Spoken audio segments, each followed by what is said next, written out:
Nah mohon maaf nih, ini kritik saya untuk teman-teman Arab di Timur Tengah sana. Mereka nggak suka tidur pada Isya.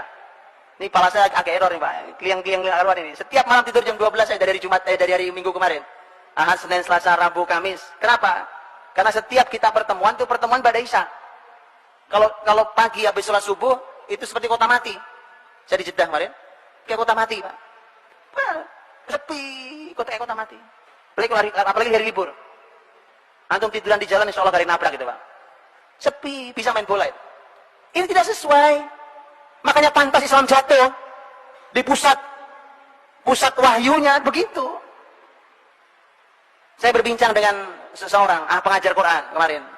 Orang sana, pengajar Quran. Beliau mengatakan, ya ini memang salah. Tapi bagaimana lagi?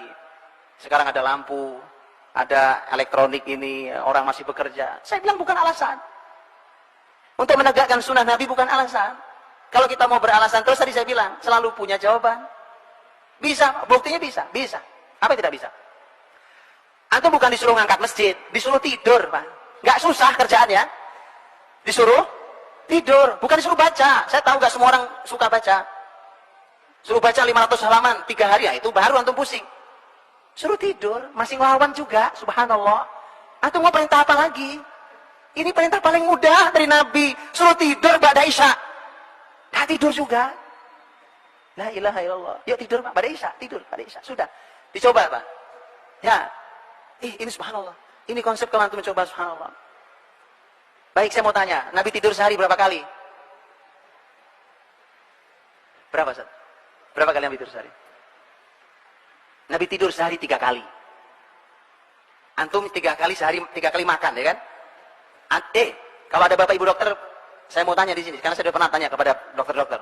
Apa makan 3 kali sehari itu ada panduannya? Nggak ada panduannya, ilmiahnya nggak ada ilmiahnya. Ada Bapak Ibu dokter sini? Ada yang berani bertanggung jawab, makan 3 kali sehari itu ada panduan ilmiahnya? Nggak ada panduan ilmiahnya, Pak. Kalau ada yang bilang menemukan panduan ilmiahnya, saya tunjukkan panduan yang lebih ilmiah dari itu. Yang meneliti juga seorang dokter ahli. Dan sudah diuji oleh berbagai negara, diuji oleh berbagai ahli, bahkan oleh para ulama. Lihat, jadi urusan makan kita salah, urusan tidur kita salah, urusan bangun kita salah. Maka tadi bawa kertas contrengin, Pak, salah gitu. Ya, Rasulullah SAW tidur sehari 3 kali, Pak. Tapi tidak ada yang panjang. Coba tadi.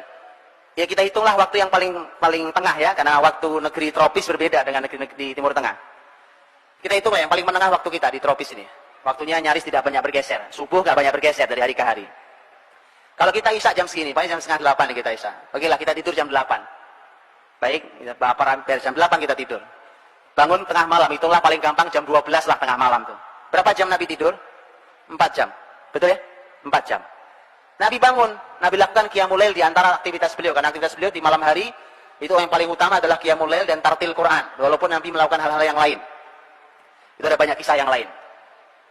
Setelah Nabi SAW melakukan semua aktivitas malam itu, nah tadi, ketemu azan pertama. Azan pertama itu belum subuh. Di situ Nabi tidur lagi. Kapan Nabi bangun? Begitu mendengar azan subuh. Berarti berapa menit? 15 menit.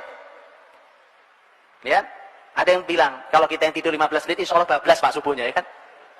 Itu masalahnya cara tidurnya. Loh, semua itu ada. Jangan melihat sesuatu hanya sepotong dibawa pulang, nanti bingung Pak.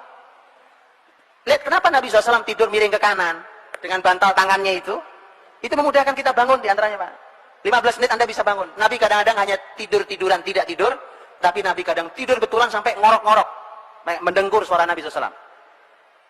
Nabi terbangun oleh azan fajar, azan subuh. 15 menit. Tidur yang ketiga kapan? Tidur yang ketiga qailulah. Qailulah itu kalau Nabi tidurnya hanya beberapa menit menjelang azan zuhur. Nabi terbangun oleh azan zuhur. Itu qailulah. Kalau hari ini sistem yang berjalan bukan sistem Islam, kita nggak bisa. Apa bisa? Bisa. Kalau perusahaan punya saya, pendidikan punya saya buat begitu Pak. Betulan, pesantren punya saya buat begitu. Insya Allah. Antum kalau tinggi pesantren saya, pesantrennya baru buka tahun ini kan. Antum pesantrennya lihat, insya Allah kita lakukan itu. Ya, sebelum zuhur semua harus sudah selesai. Aktivitas tidur. Bangunnya pas adzan zuhur. Niru Nabi.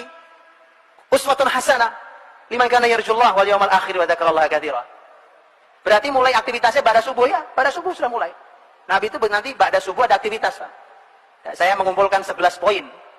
Dari mulai salam, setelah salam assalamualaikum warahmatullah, ya, salam selesai salat subuh itu sampai terbit matahari di dalam masjid, itu saya mengumpulkan kurang lebih ada 11 aktivitas Nabi Shallallahu Alaihi Wasallam.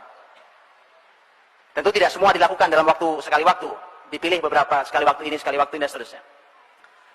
Dan ini Nabi tidur qailula, Pak. Subhanallah, orang kafir yang meneliti tentang bab ini, walaupun dia tidak meneliti hadis, tapi mereka meneliti tentang konsep tidur. Di Amerika itu ada sebuah lembaga namanya National Sleep Foundation. Ya, orang kafir sampai membuat lembaga tidur aja ada foundationnya. Ngurusi tidur ada lembaganya. Lembaga itu termasuk yang merekomendasikan dengan sangat kuat, bahkan mereka memberikan hitungan secara US dollar berapa kerugian perusahaan-perusahaan di Eropa dan Amerika yang tidak mengizinkan karyawannya istirahat di waktu siang itu. Dihitung secara US dollar. Dan mereka ternyata merekomendasikan tidurlah di siang hari walau hanya setengah jam, walau hanya beberapa menit, walau mungkin hanya tidur meletakkan kepala di atas meja, atau mungkin meletakkan kepala bersandar di kursi, tidur sekejap cukup. Begitu diteliti ternyata grafik otak kita ini kerjanya begitu. Kalau sudah zuhur memang sudah turun gitu, Pak. Antum paksain pun tidak bisa beraktivitas baik. Sama dengan setelah isya begini, Pak. Sebenarnya saya menyampaikan materi begini nggak banyak gunanya. Karena udah turun gini ada grafik otak, Pak. Itu udah otak tidur dipaksa bangun. Ini mohon maaf saya. Jadi saya mohon maaf, Pak. Jadi kepala otak harus tidur dipaksa bangun. Tidak efektif. Jadi Rasul sehari tidur 3 kali, Pak. Ini kalau dicoba, terakhir kemarin saya dapat ilmunya. Ini teman saya ahli herbal, Pak. Beliau bilang, yang menjaga qailulah dijamin tidak terkena serangan jantung. Saya tidak tahu ilmunya, ini yang orang-orang kesehatan.